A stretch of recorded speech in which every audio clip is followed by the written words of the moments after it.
Thank you, Ms. Boyd. Wow, I'm moved. I'm overwhelmed at how many people are here this morning. I know that the Eastwood High School learning community and East Point specifically have always enjoyed incredible support from the community. And so I want to do two things. One is I want to reiterate Ms. Boyd's gratitude to our veterans, and I appreciate the opportunity to take a moment of silence and remember that day 9/11. And then the second thing I'd like to do is thank all of you for being such an important part of your children's or grandchildren's, nephews, nieces' lives, for being an adult in their life that's modeling the importance of being an engaged community and having a great experience in our public school system.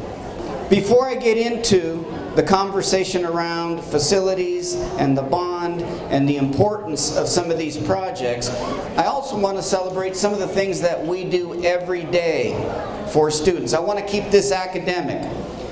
And so we've got a number of initiatives that we're very proud of. The first is that we're the first district, the only district in the city of El Paso, in this region, who is offering free universal pre-K for any family and student in this city who'd like to expose their child to a pre-K experience. And that is without any eligibility requirements. It doesn't require a low income. It doesn't require English as a second language. Any family, any child can have access to one of our pre-K programs, because we understand that when we get children who come from economically recessed households, they come to us sometimes with a vocabulary of about 350 words. When you compare that to a child who may come from a household that's considered affluent because a parent or both parents had access and exposure to colleges, universities, the military, trade schools, those children come to us speaking 3,000 to 3,500 words. It's a significant difference. Right? And what compounds the problem in a community like El Paso is that when those children come to us with that limited vocabulary, those 300 words, for many of them those words are in Spanish. So it makes it a little more challenging to get them school ready. And so the Universal Pre-K initiative is intended to get them out of their house sooner and into our schools quicker, so that we can accelerate both their academic language as well as their English language. We've also renewed our commitment to make all third grade students literate. That means every child should be able to read by the end of the third grade. To do this, we've introduced the Engage Me initiative. The Engage Me initiative will put a laptop computer or digital device in the hands of every third grader, fourth grader, and seventh grader this year. We'll add 2 grade levels for the next 3 years until every child, every student in this school district has their own laptop or digital device. And the reason isn't just because it sounds impressive. Here's the real reason. What we believe is that learning should not be confined to a period from 8 o'clock in the morning to 2:30 or 2:45. We want children to take the device home with them and continue to learn in the afternoon and in the evening, right? That will help them. And so these computers, these digital devices, are loaded with programs and applications that will allow a child, whether they have access or not to the internet, to continue and invest in their learning. And we hope that parents will support that, and that these digital devices, these experiences, will help accelerate that learning, and we can move that academic needle. We're very interested in seeing more students enroll and successfully pass algebra, not in high school, in the 8th grade. When a student can take and pass algebra in the 8th grade, it means they're college career ready. It means they're on the right path. So we've got a number of initiatives in this district that I think we need to continue and celebrate. The bond is just one of those initiatives, and what the bond is really about is making sure that we provide students, their teachers, and staff with the kind of environment that can accommodate the children and that can promote the kind of learning that they need to experience, because the world that waits for these children is very different than the world that welcomed us. They need to learn differently, they learn in different environments, they need a tailored experience, a personal learning experience. You need to understand that these children, research indicates that these children will likely have to change careers anywhere from 6 to 8 times during their adult life. There are less and less opportunities where a person can enter a job in their 20s and retire from that job, because the world is moving incredibly fast and it's only accelerating. So when I talk about facilities, I'm not talking about facilities because it's exciting to have new schools and it's exciting to see new modern contemporary facilities. I'm talking about what it does, how it influences, how it impacts the education that happens in that facility. Give you a perfect example. Here's what this bond is made of. The first thing and the most important thing is the safety and security of our students. The bond would replace all of the current fire alarm systems across the district. And the reason for that is simple. This district is 100 years old. Some schools have fire alarm systems that are almost 100 years old. Some schools can have as many as 4 different sets of fire alarm systems. It's going to increase the surveillance at schools by providing additional surveillance cameras, perimeter fencing, and the most important thing, it's going to guarantee a single point of entry at all of our elementary schools so that no one can access our students, our faculty, or our staff without going through a single point of entry where they will require either a swipe card, a thumbprint, or be buzzed in.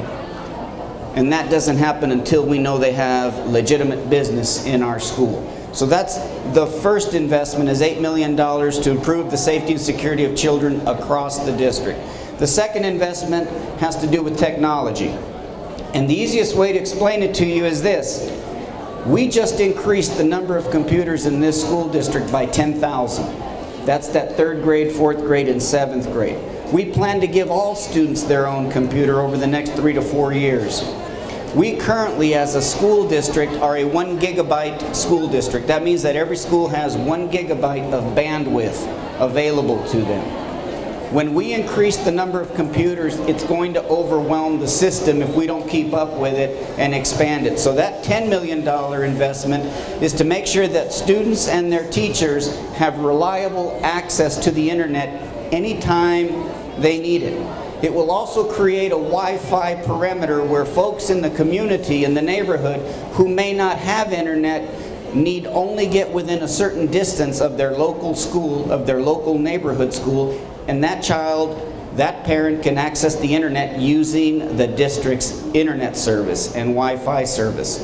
The bond includes projects to modernize mechanical systems, electrical systems, plumbing, 4 new schools, Thomas Manor, Mission Valley, Del Valle Middle School, Bel Air Middle School. We still want to rebuild Eastwood High School, right? It's important. It's one of the oldest high schools in the city with the greatest need. I know that when you drive down McRae, it looks nice.